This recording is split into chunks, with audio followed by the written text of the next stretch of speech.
بلکہ یہ جو مال ہوتا ہے میت کا جو مال ہوتا ہے اس کا جو کچھ بھی چھوڑا ہوا ہے اس سے 4 حقوق متعلق ہوتے ہیں ابتداءً۔ تجہیز و تکفین اسی کے مال سے کرنا، اور دوسرا ادائیگی قرض، اگر میت نے کوئی قرض لے رکھا ہے تو وہ ادا کریں گے۔ تیسرا وصیت اگر کسی غیر وارث کے حق میں اس نے کی ہے تو 1/3 مال سے وصیت کو پورا کیا جائے گا۔ جب یہ 3 حقوق ادا ہو جائیں گے تو اب جو مال بچ جائے گا اس کو مال وراثت کہتے ہیں یا طریقہ کہتے ہیں، جسے ہم طریقہ کہتے ہیں۔ اب اس کو جو ہے دیگر وارثوں میں شرعی قواعد کے مطابق تقسیم کر دیا جائے گا۔ تو یہ 4 حقوق ہیں: تجہیز و تکفین، قرض کا ادا کرنا، غیر وارث کے حق میں کی گئی وصیت کا پورا کرنا، یہ سب واجب ہے، اور پھر جو بچا ہوا مال ہے اسے قاعدے اور ضابطے کے مطابق جو شریعت نے بیان کیا وارثوں میں تقسیم کر دینا۔ یہ 4 حقوق ہیں۔ اب تجہیز و تکفین جو ہے وہ میت ہی کے مال سے کی جائے گی۔ اس کا سبب یہ ہے کہ اگرچہ اس پر زیادہ قرض بھی زیادہ ہو، مثال کے طور پہ 2 لاکھ روپے ہیں اور 2 لاکھ کا ہی قرض چھوڑ کے گیا ہے، تو کیا آپ قرض واپس کر دیں تو تجہیز و تکفین کون کرے گا؟ تو اسی ہی مال میں سے تجہیز و تکفین کی جائے گی۔ 10-20 ہزار جو بھی خرچ ہوگا، 30,000 روپے وہ اسی میں سے خرچ کریں گے، اور باقی 1,70,000 جو بچے ہیں وہ قرض میں واپس چلے جائیں گے۔ ہاں اگر کوئی وارث جو ہے اپنی طرف سے مہربانی کرے کہ وہ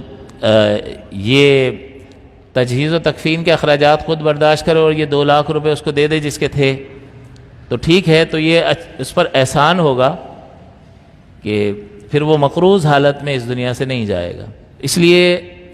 اس کا مطلب یہ ہوا کہ یہ تجہیز و تکفین اس ہی کے مال سے کرنا واجب ہوتا ہے، لیکن اگر کوئی شخص جو ہے اپنے پیسے سے، کوئی رشتہ دار وارث اپنے پیسے سے کرنا چاہتا ہے تو وہ کر سکتا ہے۔ ہاں یہ ضرور ہے کہ اگر کسی شخص نے اپنے پیسے سے کیا، رشتہ دار نے جو وارث بن رہا تھا، وارث نے اپنے پیسوں سے کیا لیکن اس میں بہت زیادہ خرچہ کر دیا، تو جیسے ہی وہ نارمل جو خرچہ بنتا تھا اس سے زیادہ خرچہ کرے گا تو اب وہ مطالبہ نہیں کر سکتا۔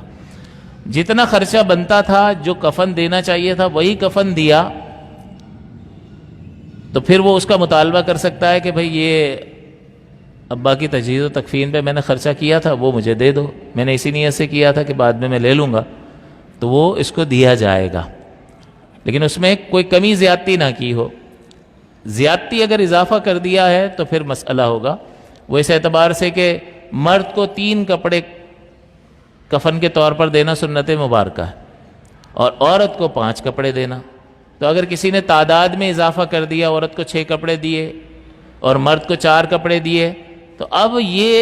اس سے یہ سمجھا جائے گا کہ یہ اس پر احسان کر رہا ہے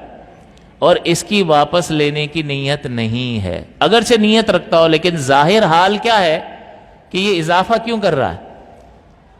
اضافہ کر رہا ہے تو پھر یہ لینے کا حقدار نہیں ہوگا۔ جتنا شریعت نے کہا ہے اتنا ایکسپنس کرے گا تو ہم اس کی نیت کا اعتبار کریں گے کہ بھئی ٹھیک ہے آپ لے سکتے ہو، لیکن جیسے ہی زیادہ اخراجات کر دے گا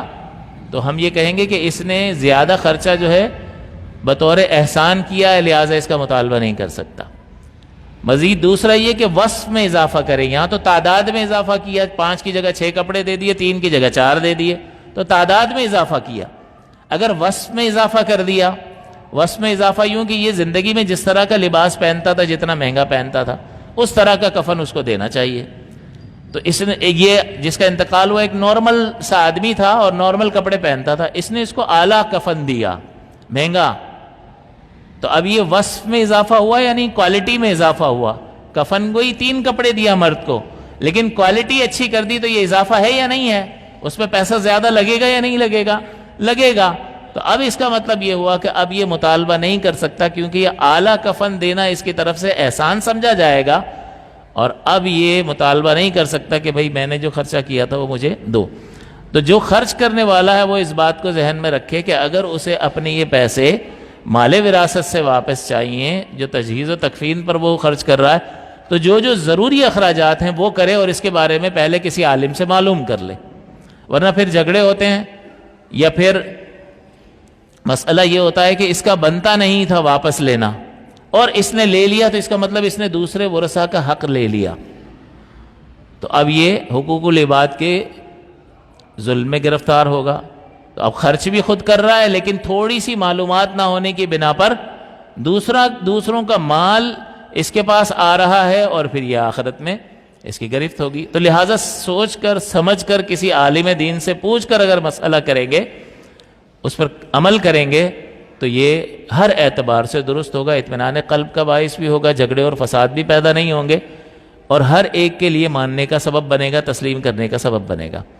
تو سب سے پہلے تجہیز و تکفین ہے۔